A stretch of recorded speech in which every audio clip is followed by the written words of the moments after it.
Golden boy brother lost his dream. Scholarship over weed put my parents in debt, and they still call him an investment. But karma caught up fast. What's up, Reddit?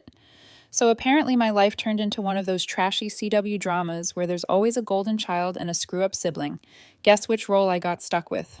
I'm Stephanie, 23, female, name changed. The grad student who's been labeled a bad influence since birth. My younger brother, Ethan, 18 male, also not his real name, was supposed to be the next big athlete headed to Duke, and my parents treated him like LeBron with a GPA. Then he couldn't lay off the weed, pointed a finger at me, and suddenly I'm the villain in a story where I wasn't even in the same zip code. What followed was equal parts ridiculous and honestly, kind of hilarious. Buckle up, because karma showed up wearing steel-toed boots. So, a little background. When I was 16, I got grounded for being 30 minutes late. A few years later, when Ethan was finally old enough to start going out, he came home at 2 a.m. after some basketball victory hangout. And instead of punishment, my mom was literally in the kitchen at 2 in the morning, making him pancakes, telling him he earned it. That's the difference between us in one snapshot. I sneeze wrong, and I'm the disappointment. Ethan screws up. He gets a bedtime snack and a pep talk. The golden child treatment was everywhere. Sports gear, attention, money, praise, all went his way. Me, I learned early that trying to compete was like running a race where the other guy already had the medal around his neck. They were so locked in on building the perfect champion out of Ethan that I may as well have been a background character in my own family. Every weekend was some tournament 2 towns over. Every spare dollar went to his training camps, and every dinner conversation was a highlight reel of his stats. By the time it was my turn to head off to college, my parents basically shrugged and said, "Good luck. No savings account. No, we've been planning for this. Not even a tour of campuses. Nothing." If I wanted to go, it was on me. So I hustled. I applied for scholarships like it was a second job, stacked up part-time gigs during high school, and signed every loan form myself. I was literally sitting at the kitchen table filling out FAFSA paperwork while my parents were out at one of Ethan's late-night practices, texting the family group chat about how promising he looked. When the acceptance letters came in, my mom asked if I could maybe take a gap year to save money. Translation: we're not paying for it. So I gritted my teeth, cobbled it together with grants, and worked every summer. The tuition, the books, the rent, I covered all of it. If I wanted food in my fridge, it was coming from my paycheck, not theirs. And I'll never forget the irony. They were bragging to neighbors about how Ethan was destined for Duke, while their daughter was busting her ass just to keep the lights on in her crappy student apartment. I didn't get a single dime for my education. Not because they couldn't, but because every cent was tied up in gas money, trainers, and custom sneakers for the golden boy. So yeah, when I say I paid my own fees, I mean every damn one of them. Tuition mine, fees mine. Even the damn parking pass was on me. Meanwhile, Ethan got his SAT prep paid for, his meals planned out, and a personal chauffeur to practice. That's the level of imbalance we're talking about. All right, so here's where things actually start rolling. Ethan's high school does this thing where they drug test kids at random. And by random, I mean random enough that it was finally Ethan's turn to pee in a cup. Now, let me just say, Ethan is not exactly a secret about his habits. The dude smokes. Not every day, but enough that anyone with eyes or a nose could guess. I knew it. Some of his teammates knew it. Hell, I'm pretty sure even the dog knew it. So, boom. Test day. Positive for weed. Apparently, Ethan tried to play it cool when they told him, but the school calls home anyway. Before my parents could hear it from anyone else, Ethan decides to get ahead of it by confessing, which in theory sounds smart, except instead of just owning it, he went full survival mode. So, picture this. Ethan tells my parents, "Yeah, I tested positive, but it's not just me. Stephanie smokes too." And suddenly, I'm on trial for something that happened a few states away. Now, here's the funny part. I haven't smoked in months. I've got an internship that does random testing, so I already quit for the summer. But that didn't matter because in my parents' brains, if Ethan screws up, it's automatically my fault. Like I was mailing him blunts from out of state or something. They lost their minds. Dad acted like Ethan had just turned into a career criminal. Mom went on about throwing away his future. But once Ethan dropped my name, the focus shifted real fast. Suddenly, I wasn't just the black sheep. I was the shepherd leading little lamb Ethan astray. See, Stephanie was always the bad influence. Ethan wouldn't be doing this if he didn't see you doing it first. I'm sitting there on FaceTime with them like, hello? I live 500 miles away. The last time I saw Ethan was Christmas. But nope, logic doesn't matter when parents are in full panic mode. So then comes the grand punishment plan. Ethan, he has to take some online drug counseling course. That's it. Pretty much a PowerPoint slideshow with some guy droning about the dangers of weed. He clicks through it while eating chips and calls it a day. Me, they decide they're going to drug test me too. To be fair, their words, not a joke. I live in another state, pay my own bills, do my own thing, and they want to randomly drug test me whenever I come home. Like I'm still 16, sneaking beers in the basement. And here's the kicker. If I fail their little home drug test, they'll take away my car. Now, to be clear, it's technically theirs. They gave it to me when I started grad school because I couldn't afford one, but I cover all the costs. Gas, insurance, maintenance. They don't put a dime into it. Still, they held on to that "we own it" card like it was the nuclear codes. I actually laughed when they said it. My mom tried to act tough, but then she slipped and said she'd probably tell me in advance before they tested me. Like, what's even the point at that stage? It's not drug testing, it's just playing pretend.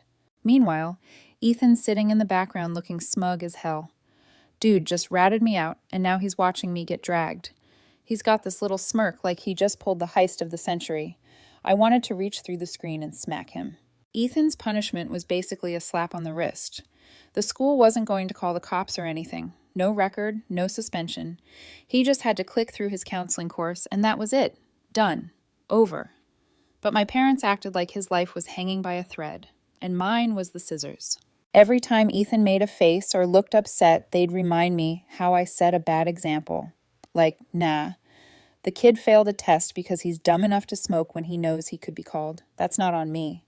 And the thing is, Ethan knew exactly what he was doing. He used me as a shield, threw me under the bus to make himself look less bad. And it worked, at least in the short term. My parents bought it because of course they did. They always do. Suddenly, the story wasn't Ethan failed a drug test. The story was the school system is unfair and Stephanie probably corrupted him.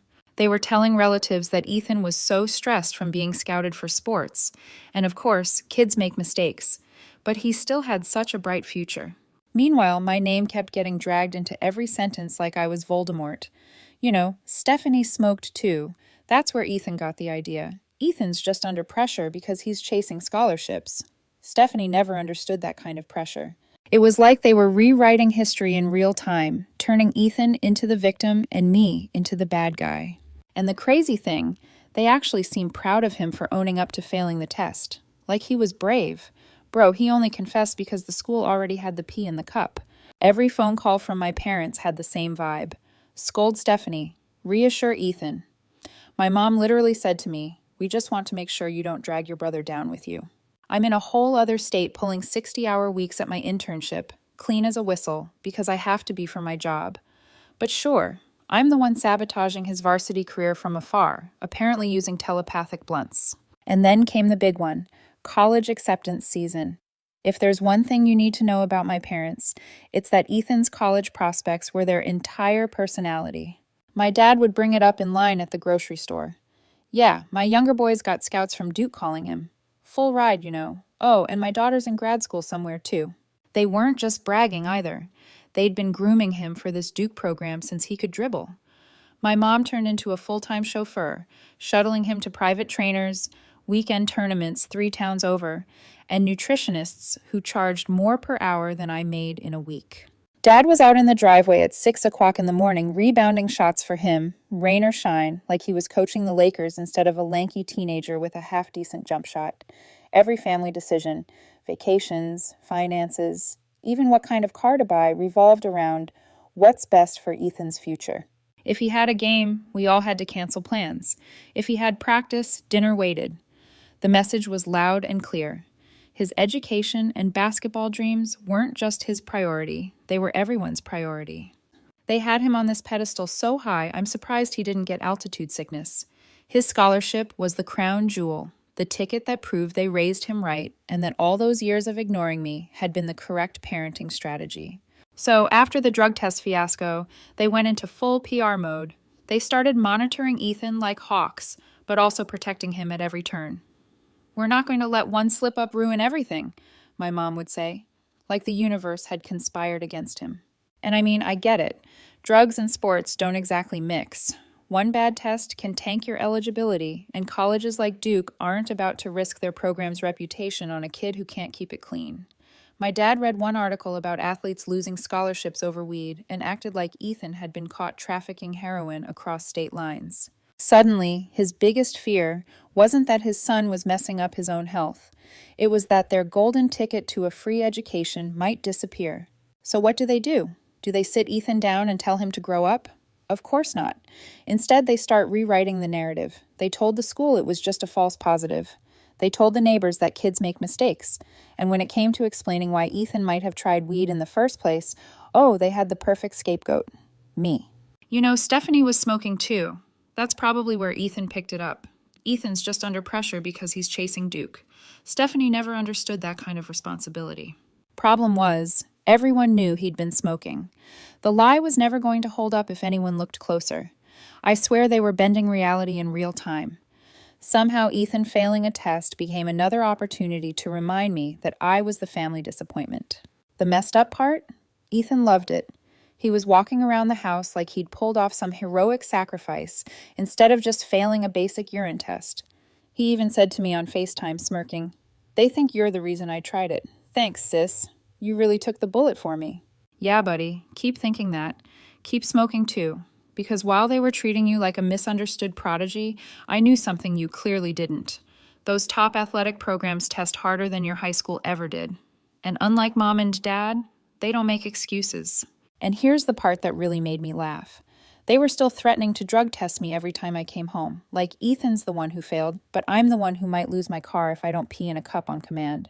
That's like if your dog pees on the carpet and your parents put you in the crate. The irony wasn't lost on me. The kid who actually failed was coddled, while I was hundreds of miles away and somehow the bigger threat. Meanwhile, Ethan was living it up. He knew he was untouchable. You could see it in the way he carried himself. Smug, cocky, like he'd found a cheat code. He even joked about it to me once on FaceTime. "Man, thanks for taking the heat. They really think you're the bad guy." I wanted to choke him through the screen, but here's the thing. I didn't even need to say anything. I knew something he didn't. Colleges, especially the ones offering full rides for athletes, don't play around with drug tests. I'd already had to pee in a cup for my internship. I told him straight up, "Bro, you better chill. They're going to test you when you get there." He laughed it off. "Relax. They want me. They'll look the other way. You're just jealous." Yeah, okay, sure. Because that's how college athletics works. They just wink when you show up smelling like Snoop Dogg's tour bus. So I just let him talk because I knew this was one of those situations where you don't need to say much. You just wait. And trust me, the wait wasn't long. Fast forward a couple months. Ethan's senior year is wrapping up, and my parents are basically treating him like he's already on the cover of Sports Illustrated. Every phone call I get from my mom is the same script. Ethan's coaches are so proud of him. Ethan's scholarship is practically guaranteed. Ethan's going to do what you never could, Stephanie. Cool. Meanwhile, I'm grinding through grad school and a brutal internship that actually does drug test me. But whatever, I just keep my head down. Anyway, his dream college requires all incoming athletes to pass a physical and a drug screening. Shocker, right? I warned him months before. "Dude, they test you. Don't be stupid." He smirked and hid his vape like he was starring in a PSA for bad decisions. Then came the letter trademark. My mom was hyped, saying the school emailed Ethan and wanted to schedule his test. She's on the phone with me, all giddy, talking about how this is just a formality and they can't wait to send out the acceptance party invites. I just said, good luck with that, because what else am I supposed to do? Sure enough, Ethan fails.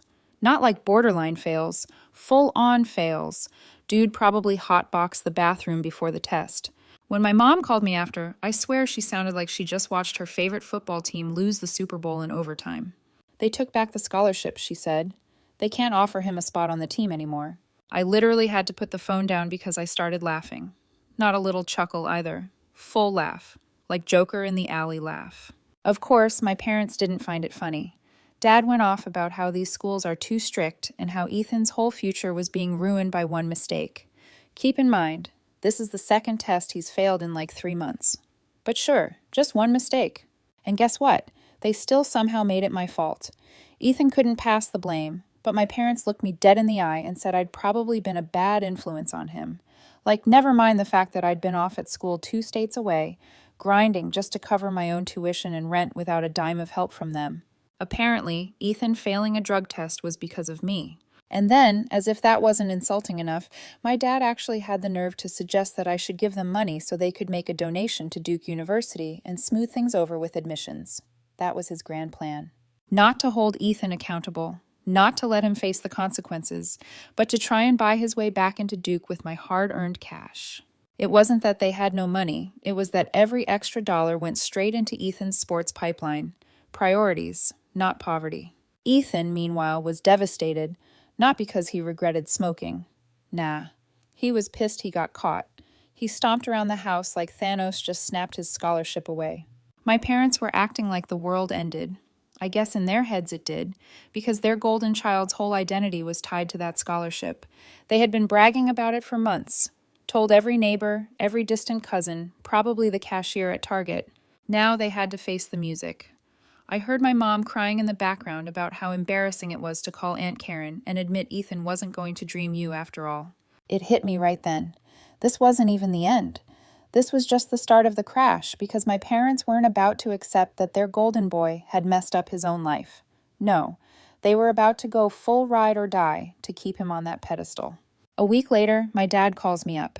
He's got that fake calm voice he uses when he knows something is bad, but wants to spin it like it's no big deal. He goes, So, we've been talking with Duke's admissions office. You know, the idea we talked about earlier. They said if we make a generous enough donation, they'll probably overlook this little hiccup with your brother. I laughed because I thought he was joking. Like, haha, good one, Dad. But nope. He doubled down. He actually followed it up with, We're going to need you to pitch in, since you're not doing anything important with your money anyway.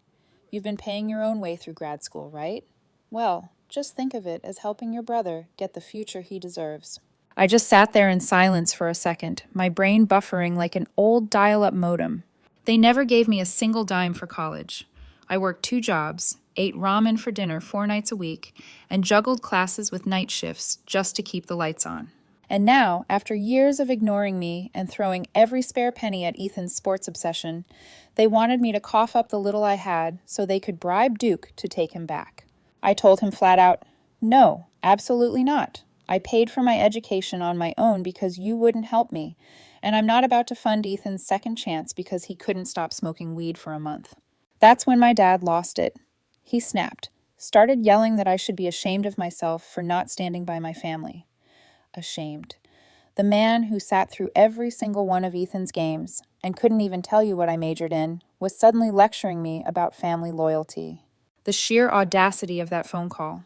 I had to hang up before I said something I couldn't take back. And they did. Took out a loan, co-signed everything, and started panicking about interest rates like they just discovered math existed. Suddenly, every conversation with them was about how tight things are right now and how we all need to make sacrifices for the family. By we all, of course, they meant me. Because here's the thing. I'm in grad school on a full ride, but I still cover my own rent, bills, groceries. I've been grinding this internship that actually pays, so I'm not calling home asking for money. But now my parents are telling me, you should think twice about visiting home. Gas is expensive, Stephanie. Which is hilarious because I pay for my own gas. But apparently, I'm supposed to feel guilty for not chipping into Ethan's tuition. Like I'm a selfish jerk for not offering up my grad school stipend to fund Golden Boy's backup plan. Meanwhile, Ethan's still puffing away. He's not even hiding it anymore. I heard from one of his friends that he literally went to a grad party the weekend after losing the scholarship and got high again. When I brought it up, he shrugged and said, It's fine. Mom and Dad will take care of it. And he's right. They always do. Except now I can see the cracks forming. My mom's stressing about bills. My dad's suddenly working late, even on Saturdays, just to cover the payments. They're arguing with each other about money, which they never used to do in front of us. Ethan still gets defended, but you can tell even they're starting to realize he's a liability. The car situation was the cherry on top. To help cover the new tuition payments, They sold Ethan's car, the one they bragged about buying him last year, as a reward for being such a responsible young man. Ethan lost his wheels overnight. He was furious, sulking around, yelling about how it wasn't fair, how he needed it for practice. Practice for what, bro? You lost your scholarship. Parents caved, of course, promised they'd get him another one once the finances balanced out. Spoiler, the finances were not going to balance out. While all this was happening, I was stacking internship checks, saving, planning. I'd already been eyeing a decent used car. Nothing flashy, just reliable, and the idea of having something in my name was the one thing keeping me sane. I hadn't pulled the trigger yet, but I was close. Every time my parents dangled the old car over my head, it just pushed me closer to saying, screw it, I'll get my own. A couple weeks later, I get a text from my mom. Can you come home this weekend? We need to talk. Which in my family is basically code for we're about to make you responsible for something that isn't your problem. Against my better judgment, I drove the 8 hours back. I figured maybe they'd cooled off. Maybe, just maybe, they'd realized how insane it was to try and drug test me when I don't even live there. Spoiler, they hadn't. And honestly, I also saw it as the perfect chance to finally return the old car they'd given me back in undergrad. I didn't technically need it anymore. I'd been saving from my internship and already had my eye on a used car I could actually call mine, title and all. I hadn't bought it yet, but I was close. So I tossed the keys to the old one in my bag.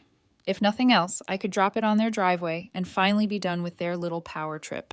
I sit down at the kitchen table, and it feels like some kind of low-budget courtroom. Mom's already teary-eyed. Dad's got that CEO about to fire you face, and Ethan's just lounging in sweatpants with his phone like he's about to get an award. Dad starts with, we've been doing research, which in our house means he watched 3 YouTube videos and called a guy who knows a guy. He flips the folder open and lays out this plan like he's briefing a SWAT team. Here's how we get Ethan back on track for Duke, he says. Sports attorney on retainer. NCAA compliance consultant to certify he's clean. 90 days at a performance rehab that specializes in elite athletes. Weekly lab tests from an independent clinic. Character letters from coaches. Package it right, and admissions will have to reconsider. He actually had numbers printed. The lawyer retainer was 5 figures. The rehab had a brochure with a waterfall on the cover and a slogan about reclaiming your edge. The compliance guy wanted a monthly fee that looked like a car payment. There was even a line item for a social profile scrub so the internet would forget Ethan ever existed at a party. Then Dad hits me with the closer, like he's offering a deal. We'll need you to help finance the first few months, press pause on grad school, stack some cash, co-sign the private loan so we can move fast. And for transportation, let your brother use your grad car until he's stabilized. He has to get to rehab and the clinic somehow. I just stared at him. You want me to drop out of grad school, co-sign debt for a lawyer and a consultant, and hand over the car so Ethan can do the bare minimum? Pee in a cup on time? Dad blinked like I'd missed the point. Family steps up. You paid your own way. You can do it again. Your brother needs this. I said, no wiggle room, no soft landing. I'm not putting school on hold. I'm not co-signing anything. As for the car, I came here today to give it back to you. He snapped. Full volume, open hands, the whole thing. You should be ashamed. We're offering you a chance to fix what you started by being a bad influence, and you can't even do that. We'll take a loan without you. Cool, do that. Dinner was silent after that. Mom sniffled into her napkin. Ethan smirked like he'd already won. I put my keys on the counter because my pockets were full and went to the guest room to grab my bag. Wasn't staying the night. 10 minutes later, I come back and the keys are gone. At first, I thought Dad pocketed them to prove a point. Then I heard the engine outside, my engine, and tires chirping like someone who's watched way too many car clips. I hit the front door just in time to see the car turn at the end of the street, way too fast for a residential block. Mom goes, he just needs it for the clinic. Like that explained why her son with a history of failing drug tests was riding a car at 9:40 p.m. on a Sunday. I took Dad's truck, didn't ask, and followed the route to the main road. Night air, empty lanes, and then hazard lights up ahead. Crowd of kids in hoodies, one of them waving his arms. The car was nose first into a light pole. Hood folded, smoke hissing. Both airbags popped like busted marshmallows. Ethan was on the curb, clutching his leg and swearing, pupils dinner plate big, reeking like a skunk rolled through a pine forest. One of his buddies kept saying, "Bro, You said you were fine to drive." EMTs strapped him to a board. The officer asked whose car it was. I said, "My parents'." He asked if Ethan had permission to drive it. I said, "No." He took the keys without asking. He wrote things down without looking at me like he'd seen this movie 100 times. At the ER, the doctor came in with the imaging and didn't bother doing the gentle talk. "Tibia and fibula. We'll need to pin it. He'll walk again, but competitive athletics isn't realistic." Mom started bargaining with the surgeon like it was a customer service desk. Dad paced, red-faced, already muttering about bills. Ethan went quiet, which was new. Insurance? The policy didn't cover it, so there was no payout and no deductible, though the premium still jumped after the accident report. And that rehab waterfall brochure? Nobody was flipping it open anymore. Back at the house, Dad tried one last swing at me. "If you had just helped earlier," I cut him off. "Your plan was a lawyer, a consultant. My plan was accountability. Only one of those works when he's high behind the wheel."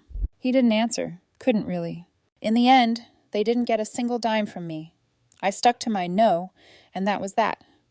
So they went ahead and took out the loans on their own, stacked them right on top of the ones they already had for Ethan's backup school, plus the surgery bill, plus the insurance premium spike from the crash. By the time it was all said and done, they were drowning in debt, all self-inflicted, all because they refused to let Ethan face reality. Thanksgiving rolled around, and honestly, I wasn't planning on going. After the whole pause grad school and bankroll your brother's miracle package stunt, I figured I'd earned the right to ghost them until Christmas at least. But then my aunt called. She's the only one in the family who actually checks on me without an agenda. "Come by," she said. "We all want to hear about your new job." So I drove down in my new car. This one was fully mine. No strings, nobody holding it hostage. And this time, nobody could take the keys unless they grew an extra pair of hands while I slept. When I pulled up, Ethan was already visible through the living room window, sprawled on the couch with his brace propped up on a pillow. He looked miserable, and not in the "poor kid, what a tragedy" way. More like he'd just realized the world wasn't going to bend for him anymore. Inside, the vibe was weird.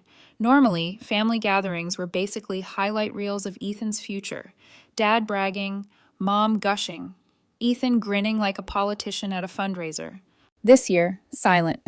My dad looked 10 years older. Mom had stress lines carved into her forehead. And Ethan barely said a word. Dinner starts. People make small talk. My uncle, the one who doesn't sugarcoat anything, finally asks, "So, how's Duke? Thought you guys were all set."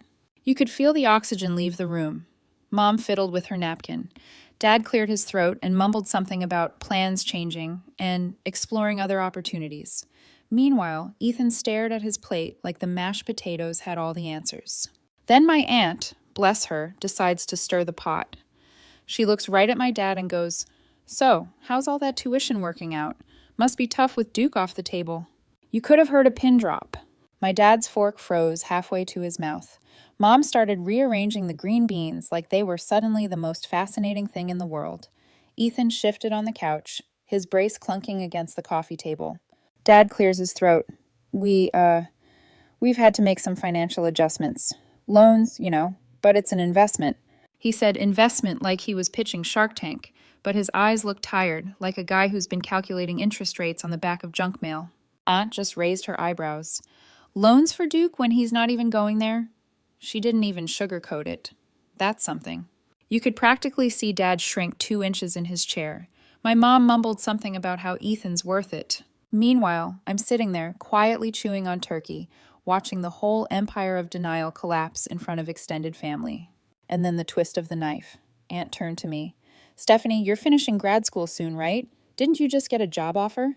I nodded, laid it out plain. The position, the salary, the benefits. Having a better job that pays very well. "That's fantastic, honey. You must be so proud." I glanced at my dad and caught it. That jaw clench. The look of a man realizing the lazy disappointment he ignored was the only kid actually standing on her own 2 feet. Meanwhile, his star athlete was busted up on the couch, bleeding money. No Duke, no scholarship, no car, no future. After dinner, I set my keys on the counter while grabbing pie. Same spot Ethan had swiped them from months earlier. Nobody touched them this time. Everyone knew whose they were. Ethan muttered something under his breath about, "Must be nice." I didn't bite. Didn't need to, because the scoreboard was right in front of us. Ethan.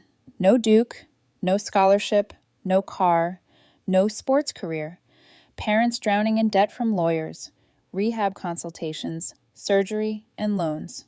Me. Grad school on track, job locked in, car in my name, nobody holding it hostage. No gloating necessary. I just grabbed my coat, jingled my keys loud enough for Ethan to hear, and left. Driving home, I realized something. My parents always said Ethan was the future, and I was the mistake. They built their whole lives around protecting him, fixing him, paying for him, and all it got them was a broken leg, a wrecked car, and years of debt. Me? I was the black sheep, the afterthought, the kid who had to figure it out alone, and because of that, I'm the only one who doesn't need rescuing now. Funny how that works.